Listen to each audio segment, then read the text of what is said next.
All right, we'll call the meeting of the Town of Hampstead Mayor and Town Council to order. Please rise for the opening prayer and the Pledge of Allegiance.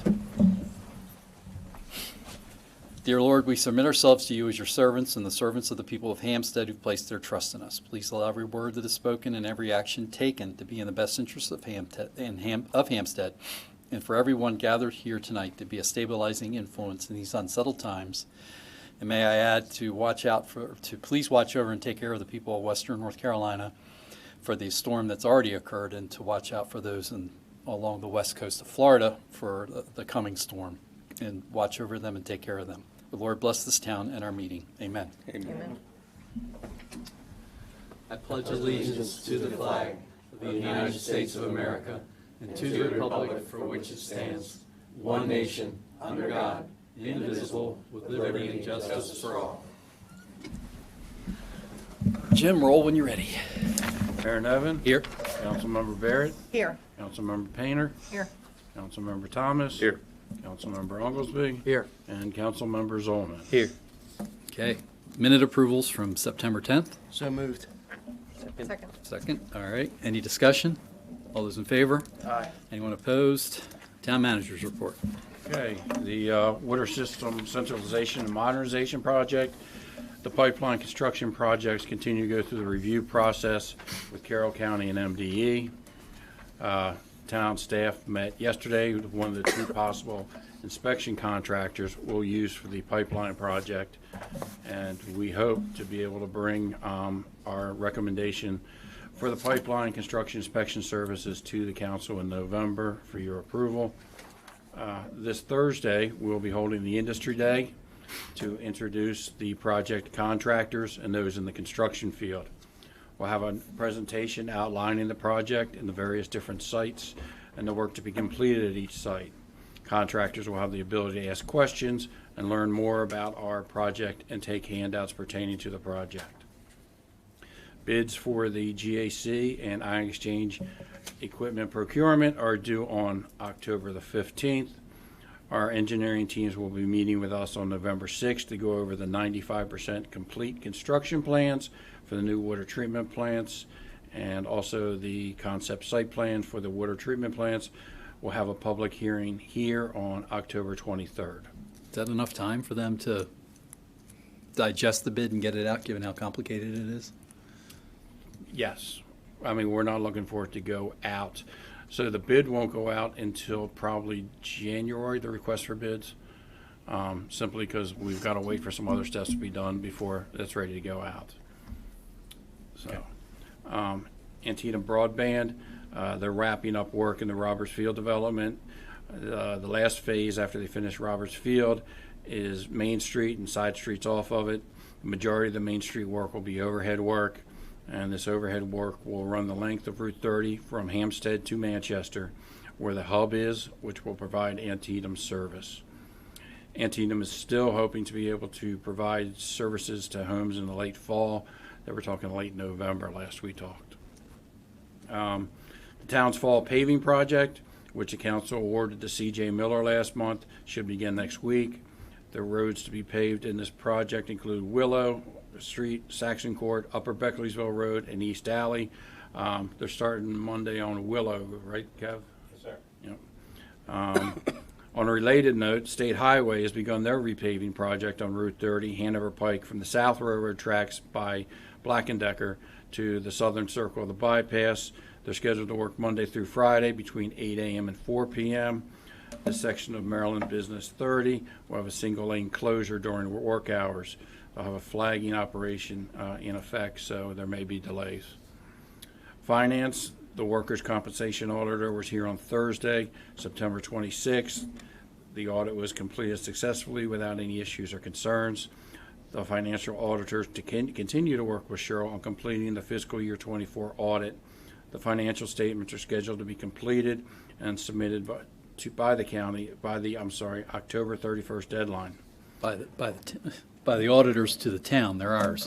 Right. Okay. Okay. Bulk trash pickup. The last bulk trash pickup take place on Saturday, October 19th. Residents should place bulk items curbside the Friday night before pickup. Tires, construction material, paints, motors, Items with Freon, oil, or other hazardous waste will not be picked up. However, Carroll County will be holding a residential-only household hazardous waste collection event on the same day, and you can drop hazardous waste off at the Carroll County Vehicle Maintenance Facility, 1250 Old Meadow Branch Road in Westminster, between 8 a.m. and noon. Hydrant flushing. Public Works will be flushing fire hydrants on October 16th, starting at 9 p.m.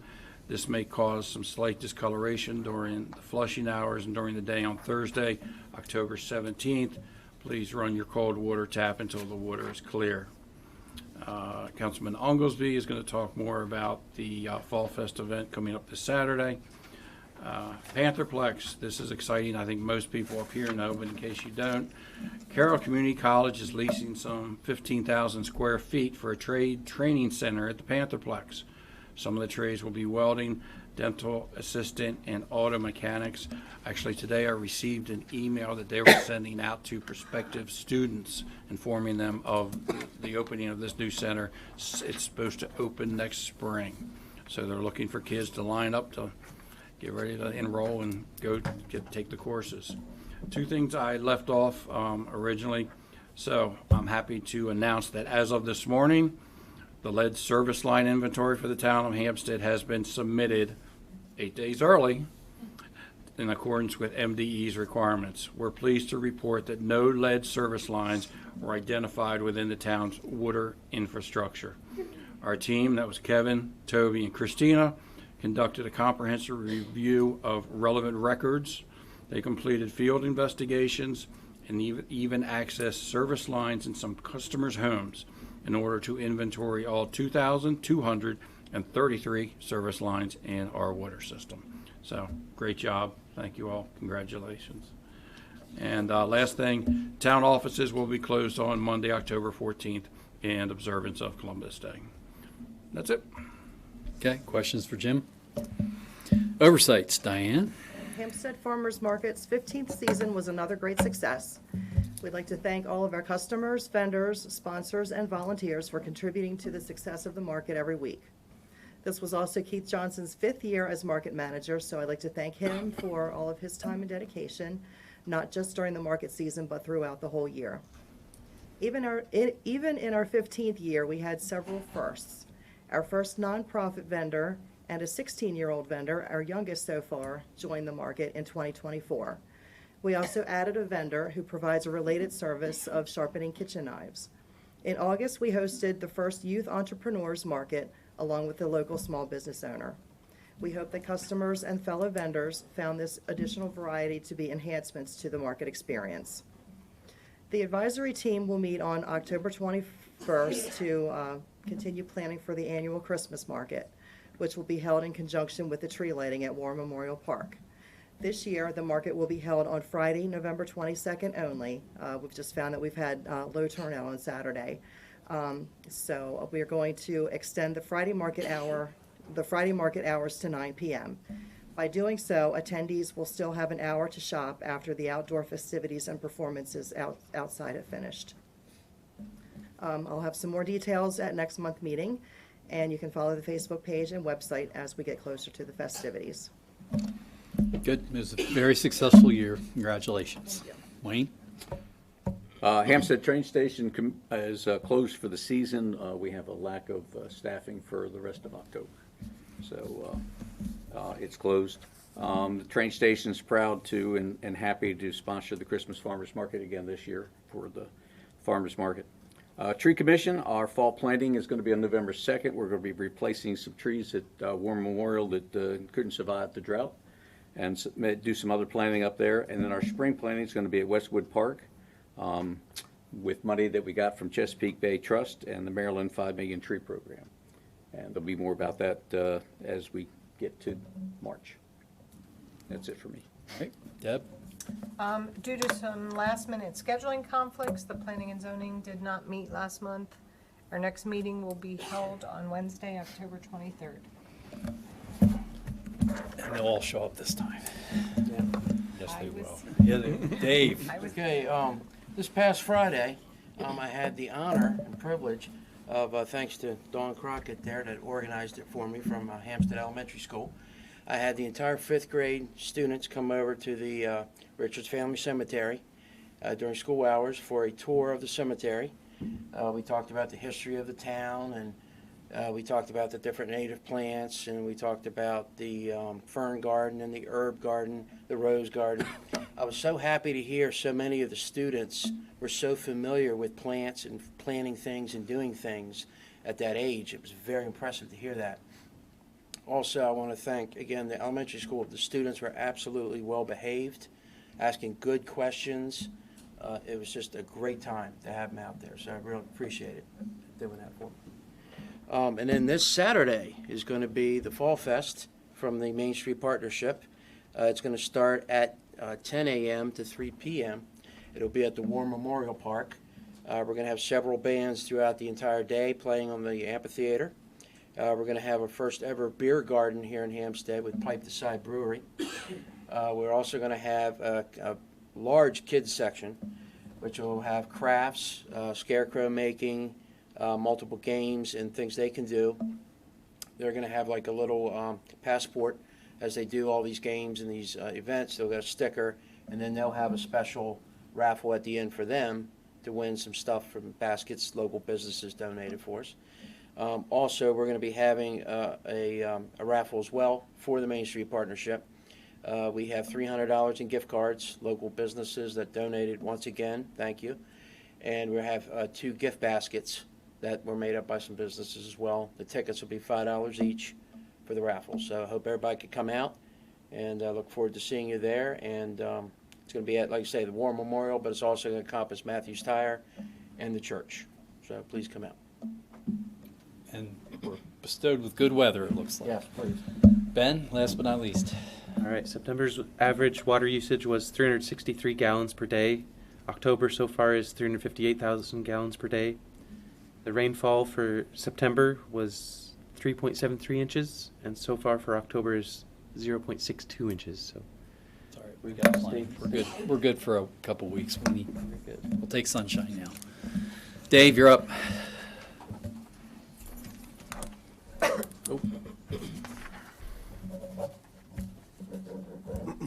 Good evening, everyone.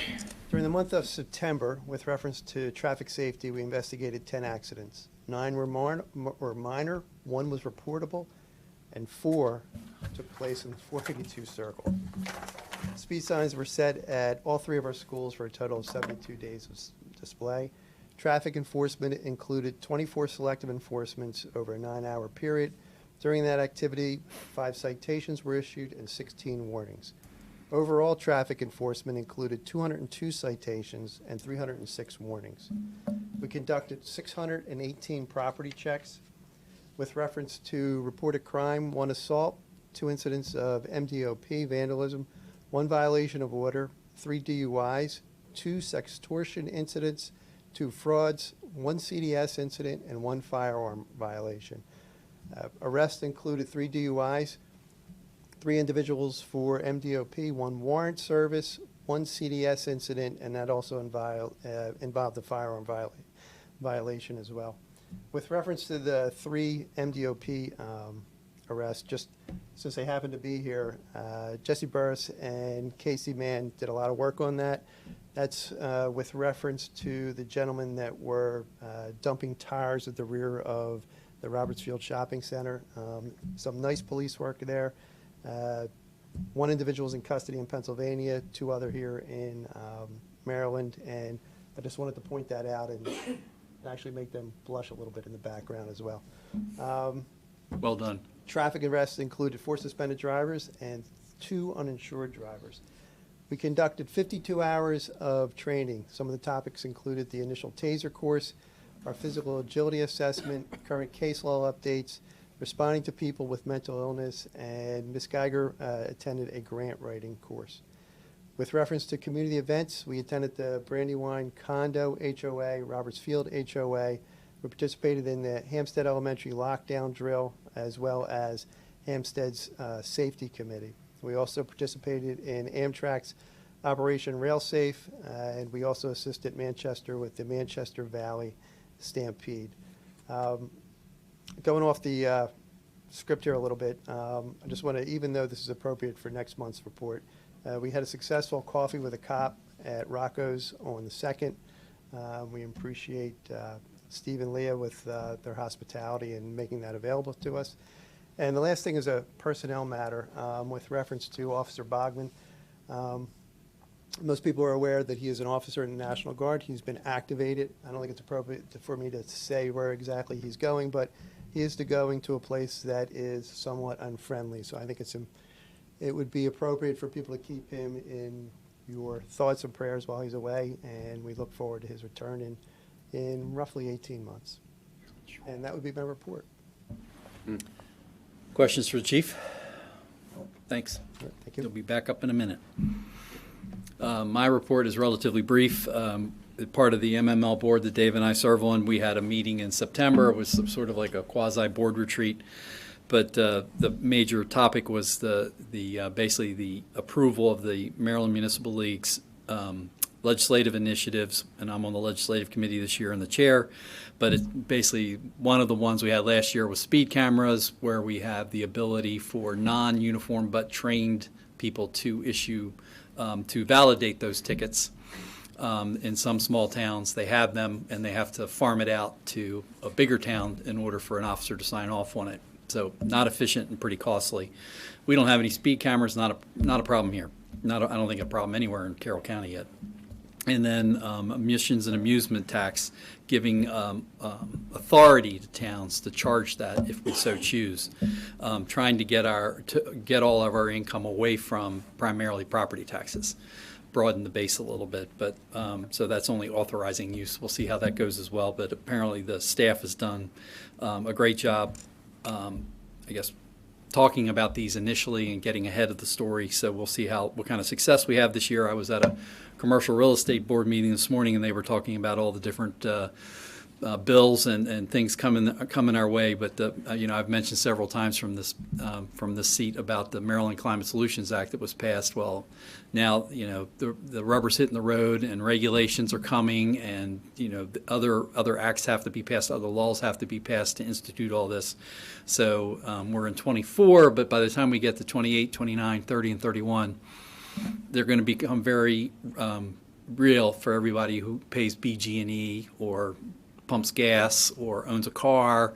So it'll be interesting to keep track of all this, and very few people know what's coming yet, and we're still learning as we go. But Maryland wants to be off the grid by 2045, so no gas-powered cars, only electric cars. I think they want that to happen by 2035. There's no infrastructure for it, and no gas-powered appliances, no gas-powered heating in your house. All kinds of things are coming your way. So that's my report. There isn't any unfinished business. Under new business, we want to recognize Barney Capel, but Barney's not here tonight. He's an older gentleman, but I'll still recognize him, and we'll make sure that he gets his proclamation. And we got our typical town key to him, so and a little plaque. So, but Barney he's been a fixture on Main Street and a supporter of our town for over 50 years, and before he came to Hampstead, he's I guess Barney's 89 now, Yeah. and he's a tall guy. And he was a player, a basketball player of note, and basically goes back to the late 50s and early 60s. He played for Bradley University and then 6 seasons in what was then the NBA. I think they had 8 teams back then. So you had to be pretty good in order to make the teams. 1 year was with the Baltimore Bullets, the then Baltimore Bullets. And then when he was living here, he gave generously of his time and his money, and he supplied inexpensive and donated bicycles and sporting goods to children of Hampstead, with proceeds benefiting NESAP. And the town considers it's blessed to have Barney Capel and his family as part of Hampstead, and our town appreciates and recognizes his many years of selfless and dedicated service to our residents. Therefore, I, Christopher Nevin, Mayor of the town of Hampstead, do hereby proclaim that today, October 8th, shall be known as Barney Capel Day in the town of Hampstead. So that's our proclamation for Barney. Thank you, Mayor. You're welcome. And then the other, Wayne mentioned we had somebody who didn't want to re-up on the tree commission, and Don Crockett stepped forward. So we want to appoint Don Crockett to the Hampstead Tree Commission for a term of 3 years. So moved. Second. Second by Deb. Any conversation about it? All those in favor? Aye. Anyone opposed? All right, I'll swear Deb or Dawn in later. Now, the fun part of being a mayor, and I went down and saw these two young men graduate from the police academy. They apparently did pretty well, and so I'll turn the meeting over to Chief Snyder as we swear them in.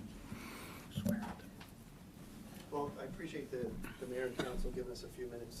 And please stand next to the microphone so the people at home can hear this. Yes, sir. There we go. I appreciate you guys giving us a few minutes to recognize our two most recent officers. Everybody in the council and some of the people in the audience have witnessed one of these badge ceremonies, as we call them, for everybody that has been hired here. And I think it's important for us to recognize all the work that goes into the people that actually become police officers here. And tonight we're going to talk a little bit about Matthew and Dalton. Matthew Blanton, born and raised here, went to Man Valley, Dalton Cape, same thing. Both of these guys started out, they were already in the first responder business, I guess you would say. We were able to convince Matthew to come to us from the 911 center, and Dalton came to us from the detention center as a deputy, I should say. Which is interesting when I say that because, you know, a lot of what we do, we have the beginning and the end. Sometimes the police officers are in between these two gentlemen in their previous jobs. But they competed for the positions. The whole process started roughly a year ago for them. And it starts with an application. We do an oral interview. There is a medical physical. There's a fitness test that you have to pass. There's a psychological exam. There's a polygraph exam. There's an extensive background where they talk to people that you haven't talked to for years just to see what type of person you are. And then you have to go through the police academy. It's important to understand that in the police academy, there's really not a lot of room for failure. At any point in time, you can essentially wash out and not pass a particular objective, and it's all over. It's disappointing for us because there's no bench to go to, for lack of a better description. And there's a lot of work sometimes that can go into that. The academy itself, we send these guys down to Sykesville. That is the state's municipal academy. And I think we're fortunate enough to have it here in Carroll County. Instructor Jeff Giroux down there runs a great program. We've had several of our officers that have gone through his program. Can't say enough about it. I think they really prepare our guys well. Along those lines, we also help them a lot. Jesse Burris is in the background here, or in the back here. Vince Wilt, and Brian Emery spent a fair amount of time down there helping with the program, role playing, doing whatever they needed to do to help get these folks through. There are roughly 230 skills that these guys had to demonstrate that they were proficient in before they could get here tonight. 64 tests and quizzes. They learn everything from how to drive an emergency vehicle, how to use firearms, appropriate uses of force, how to deal with mental health issues, first aid, how to write reports, how to de-escalate critical situations. All goes into the package that ultimately ends up with the graduation. I think it's appropriate here to also note that Matthew was recognized at the graduation as the top academic candidate this year for this particular class. Also the top driver. He was the class speaker, and I believe it's called the Spirit Award. He was recognized by his classmates for his overall performance. So they did really well. We're glad to have them back. They'll now enter into, they're actually in the process of 320 hours that they'll spend with a field training officer before they are ready to go out on their own. And even that first year, their probationary year, even though they're what we call unescorted, they're still learning. And as the mayor said, we went to the ceremony, and one of the things I don't like about these ceremonies when they graduate is I issue the badge to them. And I don't necessarily think that that's appropriate. We bring them back here, the mayor swears them in private, and I think it's appropriate that we do it out here in public as well, so everybody hears that you are in fact taking an oath. There's not a lot of occupations where you do take an oath. I think it matters. And I think it's important to understand what the badge and what the symbol is. And I say this all the time, and just a reminder to those of us that have been police officers for a while and the guys that are going to have these badges issued back to them shortly. You know, the badge doesn't necessarily, it doesn't belong to the council, it doesn't belong to the mayor, it doesn't belong to the town, it belongs to the people that sit on this side of the aisle. It belongs to the community. It's a symbol of trust. And the folks here have decided that they're comfortable with the police being selected in the process that we have here, and it's our job to make sure we uphold the responsibilities and the expectations that come from the community. So always remember that. You're just a caretaker of this for a while, and then it's going to go to somebody else. And your job is to make sure that you have acted in an appropriate manner, all right, worthy of wearing this responsibility. It's a difficult job. It can be trying. You know, our business is dealing with the difficult parts of the human experience, and we do it with people. So it's not necessarily an easy thing to accomplish. Sometimes we can do better. Other times I think we're unfairly criticized. But that's all part of the business. And one of the reasons why we bring it back and change this a little bit with the badge ceremony is for everyone to get here into this profession, and including especially our two newest guys. You can't do it by yourself. You have your family here tonight because your family has helped you get to the point where you have this. Most of you guys and family members could probably tell us about times that they helped them with learning the traffic article or the criminal code, or they talked about their experience and how difficult whatever it was they did during the course of the academy process. And what makes it easier, what makes it somewhat manageable for you is having support from family. So one of the things I think it's important is that very shortly we're going to have you guys come up here, and a member of your family is going to pin this badge on you, because it's more important than when I do it at the police academy. These folks have helped you, and this is a profession that you're entering where your family is going to be impacted by everything you do.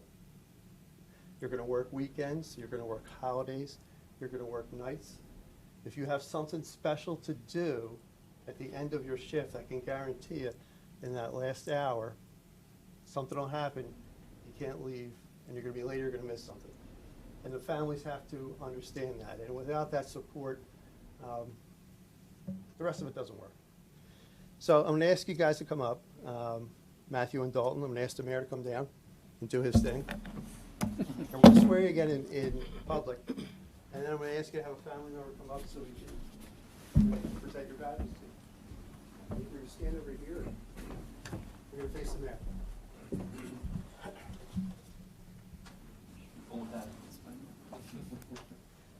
Ready? Right hand up. All right. I state your name. Matthew Bland. Dalton Kate. Do swear or affirm that I will support the Constitution of the United States. Do swear or affirm that I will support the Constitution of the United States. And that I will be faithful and bear true allegiance to the state of Maryland. And that I will be faithful and bear true allegiance to the state of Maryland. The town of Hampstead. The town of Hampstead. And support the Constitution and laws thereof. And support the Constitution and laws thereof. And that I will, to the best of my skill and judgment. And that I will, to the best of my skill and judgment. Diligently and faithfully. Diligently and faithfully. Without partiality or prejudice. Without partiality or prejudice. Execute the office of Police Officer of the Hampstead Police Department. Execute the office of Police Officer of the Hampstead Police Department. According to the Constitution and laws of this state. According to the Constitution and laws of this state. Congratulations.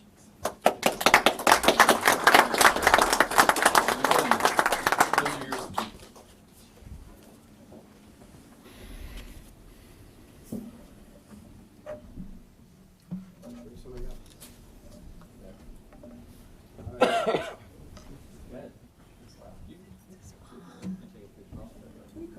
We have people taking pictures. Yeah. More than one. One will do it.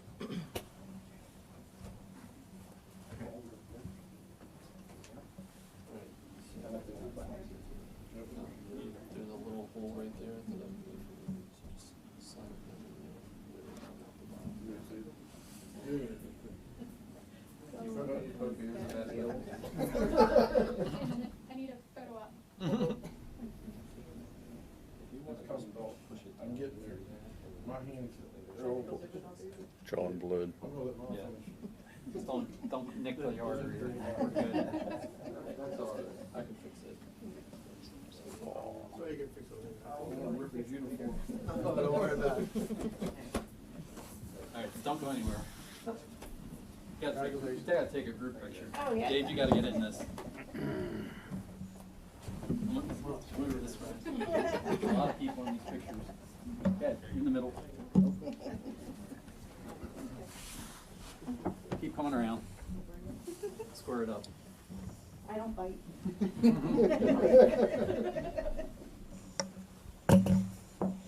Everybody ready? Congratulations, guys. Look forward to seeing you. Look forward to working.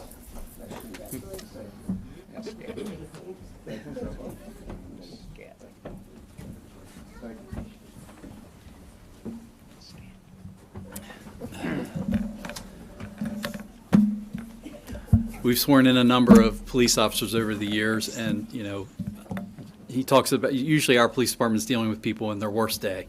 And it's amazing the number of calls that we get that are positive in tone compared to the ones that we get are negative. The positive far outweighs the negative, and I think we've had a very good history of service here.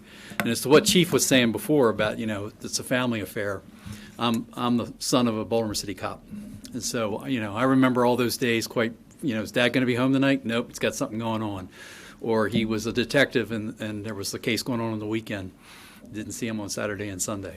So, you know, I totally get it. And you've been given a vast amount of authority here. And I just would, you know, you'll be up to you how you exercise the discretion and the use of that authority. And that'll make or break what your career is. And I'm also very happy to see that by my count now there are 6 guys who are all local, who are vested in our town, who grew up here. And, you know, I think that's great. And, you know, hopefully we can find a few more. And everybody's doing a great job in the police department. And Dave, you're doing a great job of leading it. So thank you.